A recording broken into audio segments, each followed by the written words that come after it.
함께 하나님 말씀 찾겠습니다. 여호수아서 4장 19절에서 5장 15절까지의 말씀입니다. 여호수아서 4장 19절에서 5장 15절까지의 말씀을 한 절씩 교독합니다. 첫째 달 10일에 백성이 요단에서 올라와 여리고 동쪽 경계 길갈에 진침해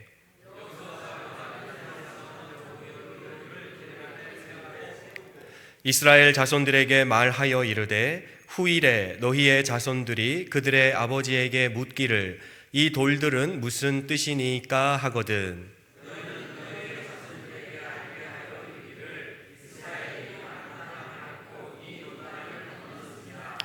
너희의 하나님 여호와께서 요단 물을 너희 앞에서 마르게 하사 너희를 건너게 하신 것이 너희의 하나님 여호와께서 우리 앞에 홍해를 말리시고 우리를 건너게 하심과 같았나니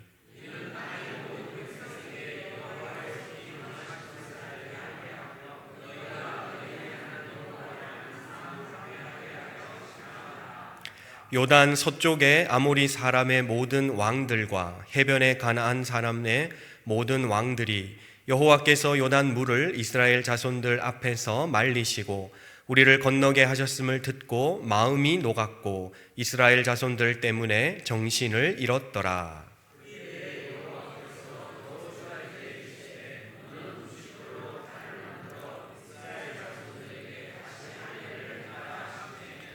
여호수아가 부싯돌로 칼을 만들어 할례산에서 이스라엘 자손들에게 할례를 행하니라.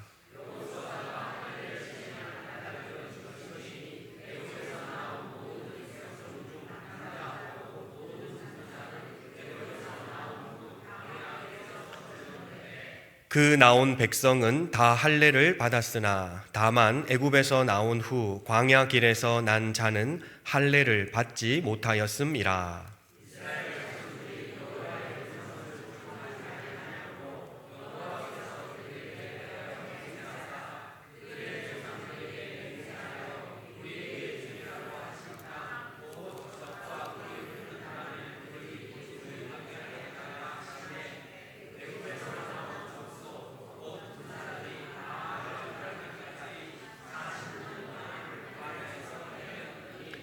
그들의 대를 잇게 하신 이 자손에게 여호수아가 할례를 행하였으니 길에서는 그들에게 할례를 행하지 못하였으므로 할례 없는 자가 되었음이었더라.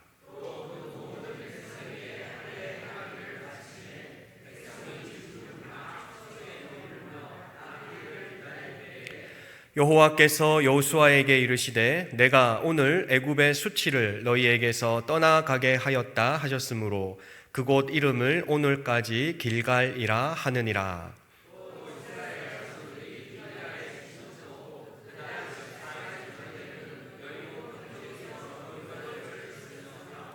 유월절 이튿날에 그 땅의 소산물을 먹되 그 날에 무교병과 볶은 곡식을 먹었더라.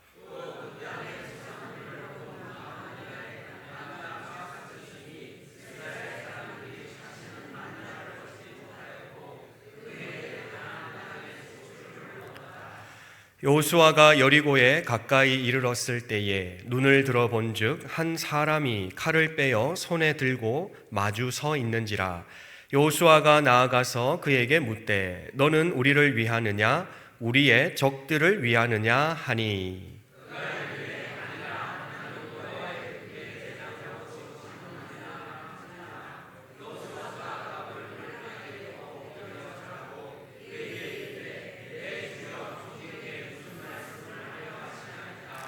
함께 봉독합니다. 여호와의 군대 대장이 여호수아에게 이르되 내 발에서 신을 벗으라 내가 선 곳은 거룩하니라 하니 여호수아가 그대로 행하니라. 아멘. 우리 지난주에 이어서 12돌에 대한 이야기를 마저 하려고 합니다. 여호와께서는 요단강의 돌을 취해서 12개의 돌을 각각 두 군데에 쌓으라고 명령하십니다.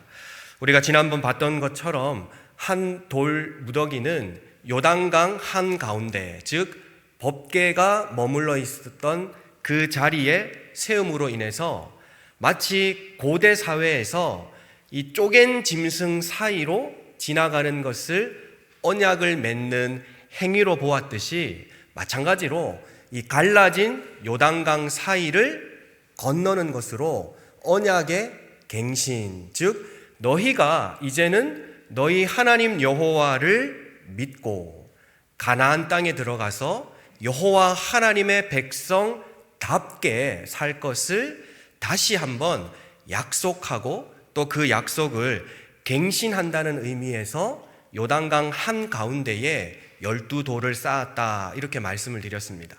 오늘은 그 다른 한 곳인 이 길갈이라는 곳에 또 12개의 돌을 쌓는데요, 이 길갈에 12개의 돌을 쌓은 이유를 오늘 본문 4장 24절에서는 이렇게 말하고 있습니다. 제가 한번 봉독해 보겠습니다. 이는 땅의 모든 백성에게 여호와의 손이 강하신 것을 알게 하며, 그리고 그로 인해서 너희가 너희의 하나님 여호와를 항상 경외하게 하려 하심이라. 여호와 하나님께서 어떤 분이신지를 너희가 알고, 그리고 그 알물 통하여서 너희의 하나님은 오직 여호와 하나님 한 분 외에는 없다 하는 것을 이 길갈에 쌓은 돌을 볼 때마다 당대뿐만 아니라 그 후대까지도 기억하도록 하기 위해서 돌을 쌓았다라고 그렇게 말씀하고 계십니다. 우리가 여호와 하나님을 믿는 것은 그 여호와 하나님은 강한 손, 즉 능치 못함이 없으시기 때문입니다. 아무리 선의를 가지고 약속한다 해도요, 능력이 못 미쳐서 지키지 못할 때가 참 많습니다. 그 중에 어떤 일이 있냐 하면, 우리 자녀들이 옛날에 대학에 합격했음에도 우리 부모님들이 이 대학 입학금을 마련 못해서 대학을 못 간 자녀들이 간혹 있다고 이야기를 하시더라고요. 그 부모님의 마음이 어떻겠습니까? 본인은 분명 선의를 가지고 있고, 또 내가 공부 열심히 해서 대학만 가라, 그러면 내가 입학금은 마련해 주마, 이렇게 찰떡같이 약속을 했는데, 막상 그때가 되어서는 나의 능력의 부족함 또는 여러 가지의 이유로 그것을 지키지 못할 때가 많더라 하는 것이죠. 우리 인간들은 이렇게 선의로 약속하고 내가 철떡같이 지키겠다라고 말했지만 그때가 되면 의도하지 않게 지키지 못할 때가 많더라는 거예요. 그런데 여호와 하나님은 말씀하신 바를 무조건 이루신다는 거예요. 여호와 하나님은 선의로 행한 약속이든 그 어떤 약속이든 말씀하신 바는 그 약속을 지킬 때에 가서 다른 말씀을 하시거나, 능력이나 즉 내 손이 짧아서 너희를 돕지 못하겠다라는 그런 말을 하시는 분이 결코 아니라는 것이죠. 우리가 여호와 하나님을 믿기에 충분한 이유는 바로 이것입니다. 여호와 하나님은 강한 손을 가지신 분, 즉 우리에게 약속하신 바는 단 한 번도 미루시거나 또는 이루지 못할 때가 없다 하는 사실인 것이죠. 우리가 이것만 보더라도 여호와 하나님을 믿어야 하는 분명하고도 확실한 증거가 되는데요, 오늘 길갈에 세운 이 12돌은 이 여호와 하나님의 강한 손, 즉 너희에게 말씀하시고 언약한 것은 반드시 이룰 터이니 염려하거나 걱정하지 말고 여호와 하나님만 믿고 가나안 땅에 들어가기를 주저하지 말라라고 하신다는 거예요. 이 여호수아가 가나안 땅으로 들어가는 이 길이 얼마나 험하고 또 얼마나 위험한 일입니까? 그럼에도 불구하고 하나님께서 말씀하셨으니 그 일은 반드시 이루어질 것이다 라고 선포하며 그 때와 그 방법마저도 여호와께 맡기고 너희는 건너가서 들어가기만 하라라고 말씀하신다는 거예요. 그 증거의 말씀들이 오늘 본문 속에 곳곳에 드러나 있는데요. 그 첫 번째가 뭐냐 하면 4장 19절 말씀 보시면 이들이 여리고 동쪽 길갈에 언제 진을 쳤는지를 이야기하는 구절이 있는데 1절에 보면 첫째 달 10일에 이렇게 되어 있습니다. 왜 첫째 달 10일이라고 기한을 정확하게 기록하고 있냐 하면 바로 하나님의 약속은 신실하셔서 말씀하신 그 시간을 어긴 적이 단 한 번도 없다는 것을 말씀해 주기 위해서라는 거예요. 우리 민수기 14장 34절 말씀 한번 찾아볼까요? 민수기 14장 34절. 민수기 14장 34절 말씀에 하나님께서 이렇게 약속을 하셔요. 불순종한 이스라엘 자손들에게 뭐라고 말씀하시냐 하면 내가 너희에게 가나안 땅을 주리라 라고 약속했지만 그 약속을 내가 취소하지는 않겠다. 다만 너희의 불순종으로 인하여 그 약속을 미루게 될 터인데 언제까지 미루느냐? 오늘 민수기 14장 34절에 이렇게 이야기하십니다. 너희는 그 땅을 정탐한 날 수인 40일의 하루를 1년으로 쳐서 40년간 너희의 죄악을 담당할지니. 이 말씀은 40일 동안 가나안 땅을 정탐했음에도 불구하고 하나님이 말씀하신 바를 지킬까 하는 그 의심이 곧 너희에게는 불순종이었으니 이 40일을 하루로 계산해서 40년 동안 광야를 떠돌게 하겠다라고 말씀하셨다는 거예요.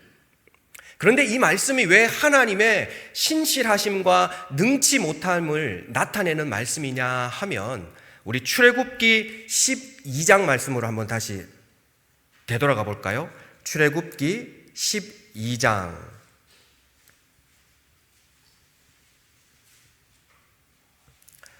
출애굽기 12장 2절과 3절에 이렇게 이야기하십니다. 이 달을 6월절인데요. 너희에게 달의 시작 곧 해의 첫 달이 되게 하고, 그러니까 첫째 달이라는 거예요. 그리고 3절에 보니까 너희는 이스라엘 온 회중에게 말하여 이르라 이 달 열흘에 너희 각자가 어린 양을 취할지니 각 가족대로 그 식구를 위하여 어린 양을 취하되. 1월 10일 날 하나님께서 말씀하셔서 어린 양을 취해서 출애굽의 준비를 하라고 이야기를 하셔요.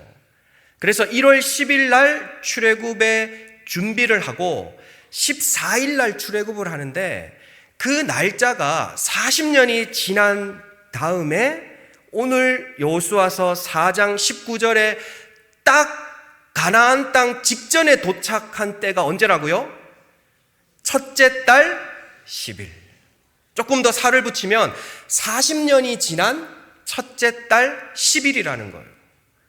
참 신묘막측하지 않습니까?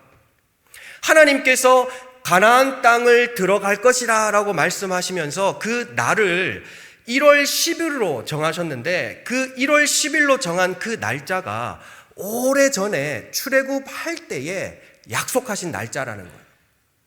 그리고 그 약속이 불순종으로 인해서 미루어져서 40년이 더 걸릴 것이다 라고 말씀하셨는데 딱 그 말씀대로 40년이 지난 1월 10일 날 가나안 땅에 들어가기 직전인 길갈에 진을 치게 되더라는 거예요. 단 하루의 오차도 없이 어떻게 이렇게 날짜를 딱 맞출 수 있느냐. 이것은 바로 여호와 하나님의 능력을 상징하는 예라는 거예요. 어느 누가 이 날짜를 정확히 예고하고 이 날짜를 정확히 지킬 수 있더냐는 거죠. 우리가 약속을 하다 보면 때로는 늦기도 하고 때로는 어떤 사정으로 해서 지키지 못할 때도 있고 때로는 그 약속을 온전히 지킨다는 게 굉장히 어려울 때가 있는데요. 이 시간을 정확하게 예측하고 그 시간대로 이스라엘 백성들을 가나안 문전에 놓아놓으신 이 하나님의 능력이 얼마나 크고 위대하시는가, 이것을 우리에게 알려주고 있다는 거죠. 이 날짜마저도 하나님께서는 어김이 없으시다는 거예요. 이처럼 우리가 믿는 하나님은 정확한 날짜와 그 약속하신 그 때에 이루시는 분이라는 것을 믿어 의심치 않는 우리 동암의 성도가 되시기를 축원합니다. 하나님 약속하시면요, 그 약속한 날에 반드시 이루십니다. 절대 변명하는 바가 없고요, 내가 이런 사정 때문에 못 지켜서 미안해, 다음에는 잘해보자, 이렇게 말씀하시는 분이 결코 아니라는 사실인 것이죠. 바로 하나님께서는 말씀하신 그대로 우리에게 역사하시는데요, 이 말씀하신 그대로 역사하시는 이 능력을 우리가 믿는 겁니다. 우리의 믿음은 하나님이 계신가 계시지 않는가에 대한 그 존재에 대한 것이 아니라 하나님이 어떤 분이신가 하는 그 하나님의 성품을 확신하는 것이 믿음이라는 거예요. 하나님은 반드시 이루시는 분이야, 하나님의 성격은 원래 그러셔, 그것을 확신하는 게 믿음이라는 것이죠. 그래서 훗날에는 이렇게 이야기합니다. 이스라엘 백성들이 바벨론에서 포로로 70년간 살다가 다시 가나안 땅에 돌아와서 옛적에 있던 그 길갈의 돌무더기를 보면서 그들이 뭐라고 이야기하시냐 하면, 느헤미야서 9장 8절 말씀 한번 찾아볼까요? 느헤미야서 9장 8절. 이 느헤미야 성경은 바벨론의 포로로 갔다가 70년을 살고 다시 이스라엘 백성들이 가나안 땅으로 돌아와서 하나님을 향한 성전과 또 그 성전을 보호하는 성벽을 짓는 과정을 총독 느헤미야를 통해서 말씀하시는데, 그 말씀 중에 느헤미야가 오늘 길갈에 있는 12돌의 흔적을 보고 그가 이렇게 고백합니다. 어떻게 고백하느냐? 느헤미야서 9장 7절에 이렇게 이야기합니다. 주는 하나님 여호와시라. 야, 정말 여호와 하나님은 나의 주, 나의 하나님이시네. 왜냐하냐 했더니, 옛적에 아브라함을 택하시고 갈대아 우르에서 인도하여 내시고 아브라함이라는 이름을 주시고 그의 마음이 주 앞에서 충성됨을 보시고 그와 더불어 언약을 세우사 가나안 족속과 헷 족속과 아모리 족속과 브리스 족속과 여부스 족속과 길르가스 족속의 땅을 그의 씨에게 주리라 하시더니, 그 결과가 어떻게 해요? 그 말씀대로 이루어졌사오매. 바로 포로로 잡혀갔던 이스라엘 백성들이 다시 돌아와서 이 길갈에 세워둔 12돌을 보면서 다시 한번 여호와 하나님에 대한 놀라움을 고백하고 있는데요, 그 말씀대로 이루셨다는 거예요.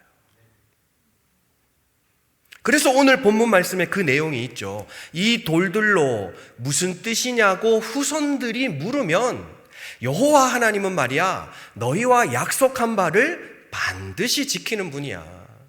그러니 그 약속이 이루어지기 전까지의 과정 속에서 그 어떠한 불합리한 일이 일어나고 그 어떠한 비이성적인 판단이 있다 할지라도 너희의 생각을 앞세우지 말고 여호와 하나님의 그 신실함을 앞세워서 너희가 그대로 믿으라는 거예요. 그게 믿음이라는 겁니다. 그러니 약속은 반드시 이루어질 것이다 라는 그 확신이 있다면 그 약속이 이루어지기 전까지의 과정은 우리가 의심할 이유가 없다는 거예요. 그런데 우리는 얼마나 노심초사합니까? 이루어질까? 권사님 이루어지겠지? 근데 또 한편으로는 안 이루어질 것 같은데. 예전에 제 간증을 한번 들은 적이 있는데요, 저를 지도하시던 제가 중고등부 때 지도하시던 전도사님이 이 기도원에 가서 막 기도하시던 그 간증인데, 막 이 기도원에서 주여 이루어 주실 줄 믿습니다 막 이렇게 기도를 하시면서 마지막에 주님 왜 이래 안 믿겨집니까? 이렇게 기도하시더라는 거예요. 막 이루어 주실 줄 믿습니다 막 몇 번을 외쳐도 마지막에 툭 튀어나오는 말이 왜 이래 안 믿깁니까? 이렇게 얘기하더라는 거예요. 그게 우리 인간의 성정이더라는 거죠. 그런 경험들 다들 있으시죠. 믿습니다 라는 말은 고백하지만 정작 상황에 돌아가는 걸 보니까 야, 되겠나 싶은 그 마음이 저절로 일더라는 거예요. 근데 오늘 이스라엘 백성들도 그와 같은 마음이 일만한 사건들이 벌어지는데요. 어떤 사건들이 벌어지느냐? 바로 길갈에서 할례를 받으라는 여호와의 말씀이 있다는 거예요. 보통 때야 이 할례를 받으라는 여호와의 말씀에 순종하기 쉽죠. 그런데 이때가 보통 때가 아니라는 데에 문제가 있습니다. 어떤 문제가 있느냐? 우리 5장 1절에 보면 지금 요단강을 막 건너고 난 이스라엘 백성들의 기세가 파죽지세예요. 그래서 전쟁은 기세라는 말이 있듯이 그 모습을 본 이스라엘 백성들의 사기는 충천하고, 반대로 그 모습을 보았던 가나안 땅에 살고 있는 7 족속의 기세는 바닥을 곤두박질 치고 있었는데, 그 상황을 5장 1절에서는 이렇게 이야기해요. 우리를 건너게 하셨음을 듣고 마음이 녹았고 이스라엘 자손들 때문에 정신을 잃었더라. 상식적으로 또 합리적이고 이성적으로는 마음이 녹고 정신을 잃었을 때 어떻게 해요? 이스라엘 백성들이 와 하고 쳐들어가면 순식간에 가나안 땅을 점령할 것 같잖아요. 또 그게 일반적인 또 생각이잖아요. 그런데 이 중차대한 이때에 하나님은 뭐가 중요하다고 할례를 받으라고 이야기를 하시는지, 이 할례를 받으라 하는 이 말씀을 순종하기가 쉽지 않다는 거예요. 왜냐하면 이 할례라는 게 신체의 일부를 잘라내는 건데, 잘라냈다고 해서 그 다음에 멀쩡해지는 게 아니잖아요. 보통은 한 일주일 정도 이 상처가 아물기를 기다려야 한다는 거예요. 그리고 3일이나 4일째 되던 날이 제일 아프대요. 그래서 거동도 못 한다는 거예요. 그러면 한시라도 더 빨리 가나안 땅에 들어가야 되는데, 가나안 땅에 들어가기는커녕 그 가나안 땅의 직전에 머물러서 일주일 동안 있으라는 게 어디 가당키나 하는 말인가요? 그런데 또 그냥 있으면 별 문제가 없는데 할례를 받아야 된다는 이야기는 건장한 청년들, 즉 전쟁에 나가야 될 군사들이 무방비 상태로 어떻게 해요? 아무것도 하지 못하고 누워 있어야 된다는 거예요. 별로 심각하게 받아들이시지 않네요. 이 상황이 얼마나 심각한지 제가 말씀드리면, 창세기 34장에 이런 사건이 있었습니다. 어떤 사건이냐? 이 야곱의 딸 중에 디나라는 딸이 있는데요. 그 딸이 굉장히 고왔나 봐요. 그래서 이 히위 족속의 족장의 아들이 그 디나라는 딸을 사모해서 좀 욕을 보여요. 그래서 어쩔 수 없이 이 디나를 그에게 시집 보내야 되겠다라고 생각을 하던 차에 그 디나의 오빠인 시므온과 레위가 화가 난 거예요. 그래서 어떤 꾀를 짰냐 하면, 우리 딸을 줄 터이니 너희 히위 족속들아 다 우리와 같이 할례를 받으라, 이렇게 이야기하거든요. 그래서 이 히위 족속의 모든 남자들은 할례를 받아요. 그리고 저각각 자기 처소에 다 누워 있었죠.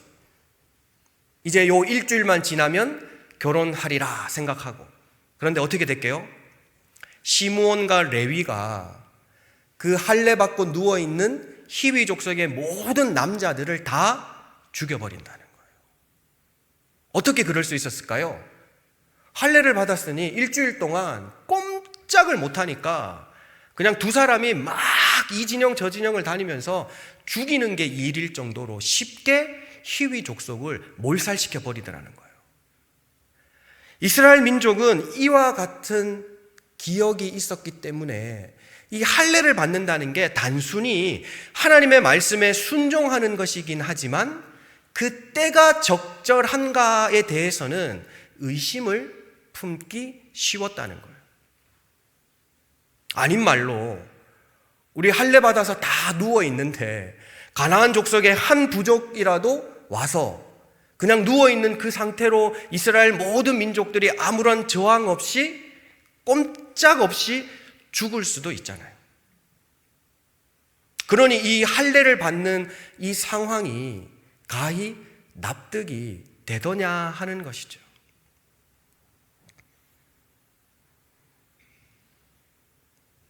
우리말에도 이런 말이 있습니다. 물 들어올 때 노져라. 이왕 우리가 파죽지세로 밀고 나가는 거 그냥 한 번에 싹 쓸어버리면 이 기회야말로 하나님께서 우리에게 주신 기회요. 이렇게 좋은 기회를 주신 거 보니까 이것이야말로 하나님이 역사하시는구나라고 증거로 삼을 만도 한데 하나님의 뜻은 그렇지 않더라는 거예요. 왜 그럼 할례를 받으려고 하느냐? 하나님께서는 가나안 땅에 들어가는 그 언약은 너희가 해야 할 것이 아니라 내가 해야 하는 나의 일이라는 거예요. 그러니 너희가 할례를 받아 각각의 천막에 꼼짝없이 누워 있어도 아무런 상관이 없다는 거죠. 왜냐하면 이 일은 너희의 일이 아니라 곧 여호와 하나님의 일이기 때문에 그렇다는 거예요. 오히려 하나님께서는 이 할례를 통하여서 무엇을 말씀하시고자 하느냐? 너희의 무능력의 극치가 여호와 하나님의 능력의 충만함을 드러낸다는 사실을 말씀하고 계신다는 거죠. 너희가 아무것도 할 수 없어 그것 자체로 이제는 끝이라라고 말하지 말라는 거예요. 왜냐하면 그 일은 너희의 일이 아니라 나 여호와 하나님의 일이니 너희는 다만 내 언약을 그리고 나의 성품을 믿으라라고 말씀하고 계시는 것이죠. 우리가 감당할 수 없는 일에 대해서 또 때로는 좋은 찬스가 왔다고 해서 그것이 꼭 하나님이 주시는 기회가 아닐 수도 있다는 것을 명심해야 합니다. 다만 우리가 기억해야 하는 것은 그 찬스의 좋고 나쁨이 아니라 여호와 하나님께서 일하시는가, 그리고 나는 그 여호와 하나님의 일하심을 믿고 그 말씀에 순종하는가 하는 것이 중요한 것이지, 이 좋은 기회를 내가 살리지 못하면 안 돼라고 내 삶의 주권을 나의 것이라고 생각하는 것이 오히려 하나님 보시기에는 불순종으로 여겨질 수 있다는 거예요. 그래서 고백했던 이 느헤미야의 고백에 어떤 내용이 나오냐 하면 우리 다시 느헤미야서 9장 8절 말씀 볼까요? 느헤미야서 9장 8절 말씀.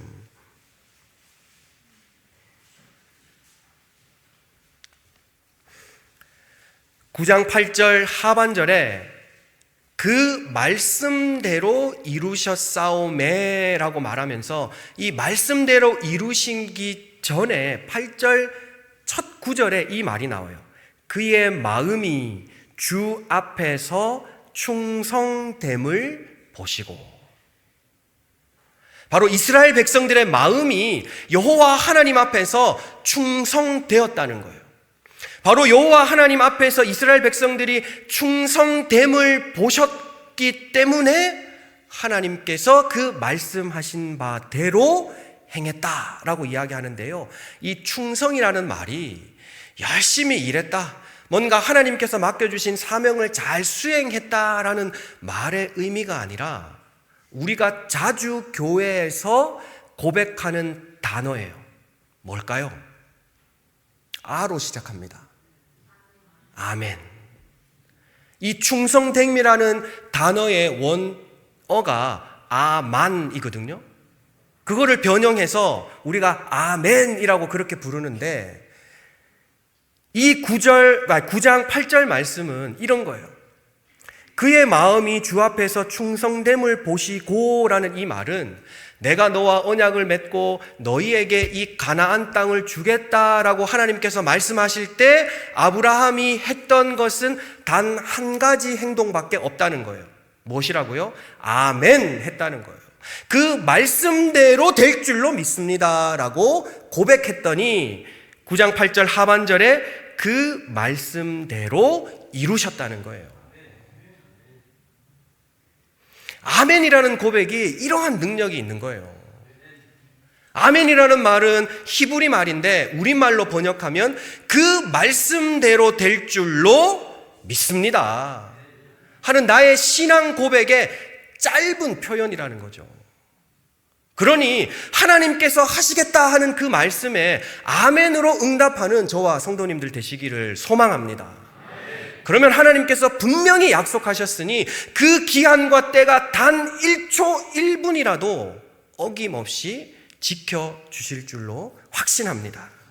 이것이 바로 믿음이요, 이것이 여호와를 경외하는 행동이라는 겁니다. 우리 여호수아 4장 24절 말씀 보셨죠? 여호와의 강한 손을 알게 하고, 그 강한 손을 알게 됨으로 인해서 내가 여호와를 경외, 즉 믿고 그 말씀하신 바에 대해서는 무조건 아멘으로 의심치 않고 행한다는 말을 4장 24절에서 하고 있다는 거예요. 그게 바로 길갈에 세운 12돌의 의미입니다. 그러니 우리가 우리 앞에 놓여 있는 아무리 좋은 기회가 있다 할지라도 그 기회를 놓고 우리는 하나님께 물어야 합니다. 하나님, 이것이 하나님이 원하시는 우선순위인가요? 하나님, 이것이 하나님이 바라시는 내 삶에 제일 먼저 해야 되는 것인가요? 라는 것을 물어야 한다는 것이죠. 가끔은 우리가 살면서 하나님의 우선순위와 나의 우선순위를 바꿔치기 하는 경우가 참 많더라는 거예요. 때로는 형편이 그렇지 못하다는 이유에서, 때로는 이러한 기회는 더 없이 좋다라는 이유에서, 또 아마 이런 기회는 더 이상 오지 않을 거야 라는 그 우리의 짐작 때문에라도 하나님께서 말씀하신 우선순위를 뒤로 한 채 내가 생각하는 우선순위를 내 앞에 세우면 하나님께서 결코 일하시지 않더라는 거예요. 하나님의 역사는 하나님의 일을 내 우선순위의 1번으로 삼을 때 하나님께서 역사하시는 줄로 믿습니다. 우리 삶의 우선순위를 하나님이 원하시는 것, 그리고 하나님의 우선순위로 맞춰야 우리가 하나님을 경외하는 것의 증거이요, 또 우리 삶이 형통케 될 줄로 믿습니다.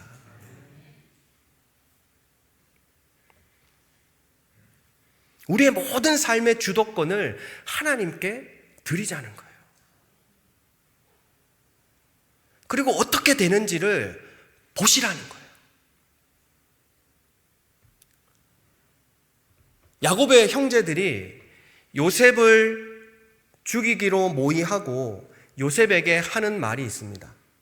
내 꿈이 어떻게 되는지 보자. 그 말은 하나님 앞에서 굉장히 불순종하는 말인데요, 그 말의 결과가 어떻게 되던가요? 하나님의 말씀 그대로 되더라는 것이죠.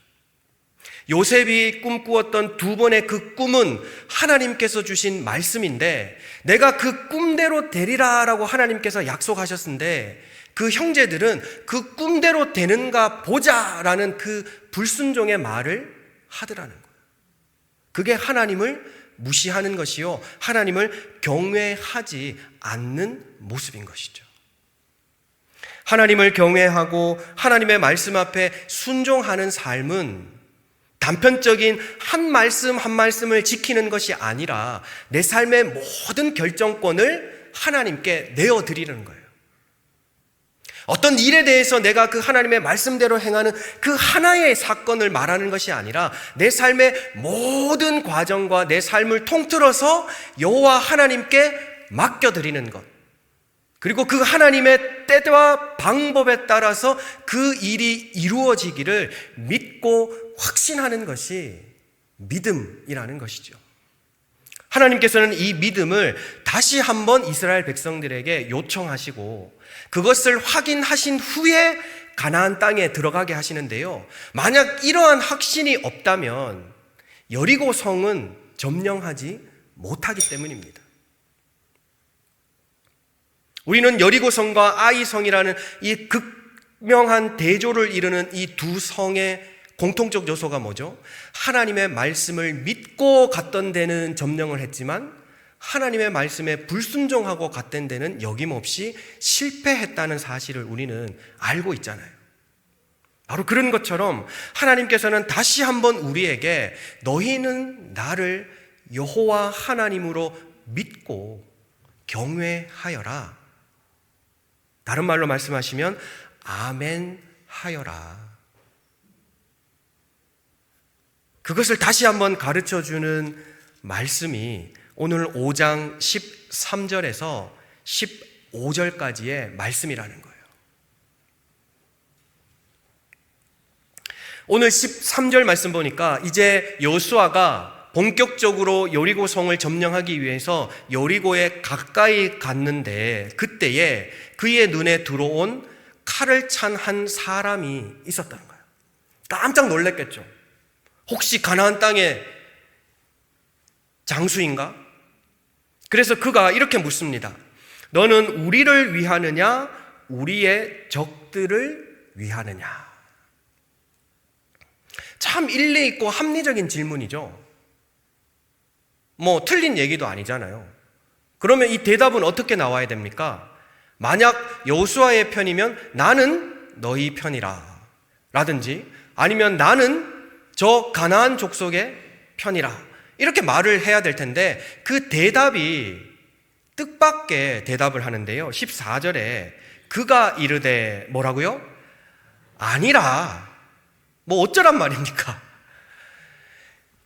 이 편이냐 저 편이냐라고 물었는데 아니라라고 하는 말은 이 편도 아니고 저 편도 아니라는 이야기입니다. 그럼 누구 편이냐? 그 다음에 나오는 대로 나는 여호와의 군대 대장이라. 다른 말로 이야기하면 나는 여호와 편이니라. 왜 이 질문과 답이 의미심장하냐 하면 여호수아가 너희는 내 편이냐 적군의 편이냐라고 묻는 것은 이런 의도가 담겨져 있대요. 이 일을 내가 한다고 생각할 때에는 이렇게 묻는다는 거예요. 내 편이야? 상대편 편이야? 내가 기준이 되고 내가 주인공일 때는 묻는다는 거예요. 나를 기준으로 내 편이야? 상대편 편이야?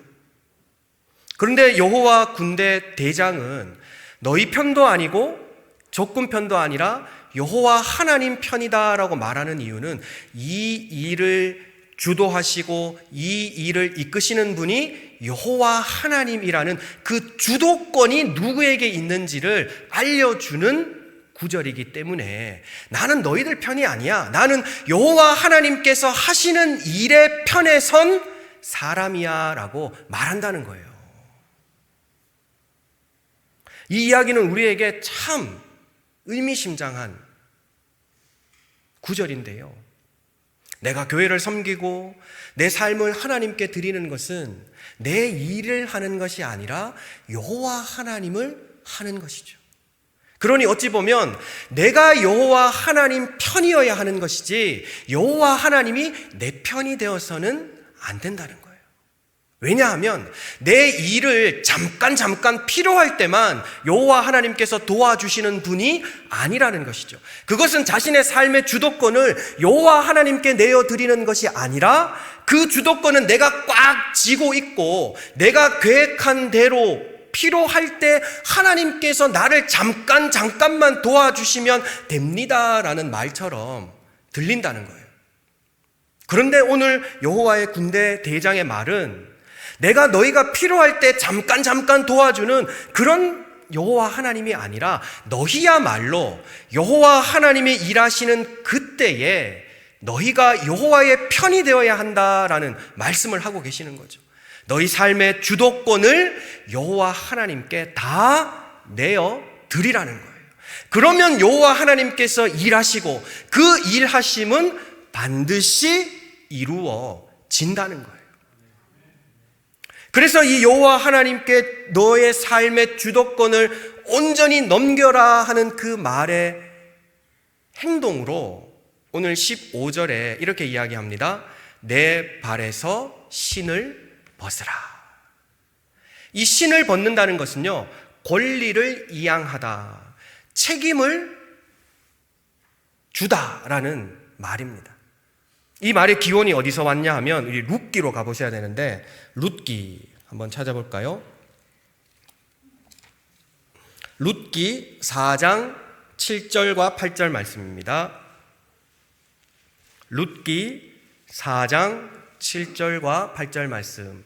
내 신을 벗어라 할 때 이 신을 벗는다는 게 권리를 이양하다, 책임을 건네다, 내 모든 주권을 상대에게 넘겨서 나는 포기하다라는 상징적 행위인데, 그 상징적 행위가 룻기 4장 7절과 8절에 그대로 나와 있다는 거예요. 한번 제가 봉독해 보겠습니다. 옛적 이스라엘 중에는 모든 것을 무르거나 교환하는 일을 확정하기 위하여 사람이 그의 신을 벗어 그의 이웃에게 주더니 이것이 이스라엘 중에 증명하는 전례가 된지라. 이에 그 기업 물을 자가 보아스에게 이르되 내가 너를 위하여 사라 하고 그의 신을 벗는지라. 바로 보아스가 이 룻을 자기의 아내로 삼으려니까 룻을 책임지는 친족의 남자의 순위가 자기는 뒷순위더라는 거예요. 그래서 그 순위를 먼저 가지고 있는 남자에게 가서 이렇게 이야기합니다. 룻을 내 아내로 삼고 싶은데 당신의 아내로 삼는 책임을 지겠습니까? 라고 말했더니 그 우선순위를 가지고 있는 남자가 저는 룻을 책임질 능력도 없고 그 책임질 수 없습니다 라고 하니까 그러면 당신과 나 사이에 그 책임에 대한 증거로 신을 벗으십시오. 그러면 그 신을 벗는 것으로 당신에게 있는 책임이 어떻게 해요? 나에게 이양되었다라는 것을 확인하는 행동입니다 라고 말하는 거예요. 이처럼 내 신을 벗으라 라고 하는 것은 바로 내 삶의 주도권, 그 모든 것을 포기하라는 뜻입니다. 내가 계획하고 내가 준비하고 내가 생각할 때 참 좋은 기회다라고 여기는 그 모든 것들을 다 포기하고 여호와 하나님께 드리라는 거예요. 그것을 바로 신을 벗으라라는 고대 이스라엘의 약속된 행동으로 이렇게 묘사하고 있는 것이죠. 여호와 하나님 앞에서 신을 벗은 또 하나의 인물이 있죠. 모세입니다. 그 모세도 그 말씀을 믿고 그 모든 삶의 주도권을 여호와 하나님께 내어드렸을 때 여호와 하나님의 말씀하신 바가 단 한 구절이라도 이루어지지 않은 적이 어디 있던가요? 사랑하는 성도님들, 우리 여호와 하나님께 모든 주권을 내어드리는 성도가 되시기를 원합니다. 때로는 내가 답답하고 때로는 일이 더뎌지고 때로는 이런 일들은 되겠나 하는 그 의심이 마음에 들지만 내가 여호와 하나님께 모든 것을 다 넘겨드릴 때, 여호와 하나님께 내 모든 것을 다 맡겨드릴 때 여호와 하나님께서 일하신다는 사실입니다. 우리는 그것을 확신해야 하고 그것이 믿음입니다. 내가 무언가 하려고 하지 않을 때, 그리고 내가 무언가를 이루려고 하지 않을 때, 내가 판단하고 내가 결정하지 않고 오직 여호와 하나님께 맡기는 그 무능력의 상태가 곧 여호와 하나님께서 일하시는 때임을 기억하시길 바랍니다. 이게 바로 길갈에 세운 12돌의 의미라는 겁니다. 이 무능력의 상태를 오늘 9절에서는 이렇게 표현하는데요. 우리 다시 여호수아서로 돌아가서 여호수아서 5장 8절, 여호수아서 5장 8절 이렇게 합니다. 또 그 모든 백성에게 할례 행하기를 마침에 백성이 진중 각 처소에 머물며 낫기를 기다릴 때에. 낫기를 기다린다라는 말은 아무것도 안 하고 그냥 처소에 누워 있는다는 얘기예요. 어찌 보면 아무것도 할 수 없는 때, 정말 무방비요 무능력이요 아무런 것도 할 수 없는 그때에 어떻게 되시냐? 9절 말씀에 여호와께서 여호수아에게 이르시되 내가 오늘 애굽의 수치를 너희에게 떠나게 하였다. 낫기를 기다리는 그때에 여호와께서 애굽에 있었던 모든 수치를 떠나게 하셨다는 거예요. 내가 무능력해서 아무것도 하고 있지 않을 때 여호와께서 애굽의 수치를 굴리셨다는 거예요. 그래서 그 지역의 이름이 굴리다라는 뜻의 길갈인 것이죠. 그러니 우리가 길갈의 12돌을 볼 때마다 애굽의 수치를 여호와께서 굴리셨다라는 그 의미를 기억한다면 그 굴리시는 그때가 언제 때라고요? 낫기를 기다릴 때, 아무것도 하지 않고 여호와의 그 때를 기다리고 어떤 것을 하려 하지 않고 여호와 하나님의 방법만 확신하고 있을 때 여호와 하나님께서 이스라엘 백성의 애굽의 수치를 굴러가게 하셨다는 거예요. 우리는 이 말씀을 통해서 우리가 그간 당했던 어려움과 온갖 고난과 환난과 또 우리 스스로가 풀지 못했던 그 모든 엉켜있던 이 애굽의 수치와도 같은 이 문제가 어찌 보면 우리가 풀고 우리가 하려고 애썼기 때문은 아닌지 한번 돌아봐야 합니다. 오히려 우리가 여호와 하나님의 때를 기다리고 여호와 하나님의 방법을 의지하여 아멘 하는 믿음으로 우리의 자리를 지켜 여호와를 경외했더라면 여호와 하나님께서 이 모든 수치를 굴러가게 하셨을 줄로 믿습니다. 이제 우리의 삶을 살아갈 때에 이 길갈, 애굽의 수치를 굴러가게 하셨다. 여호와께서 일하신다.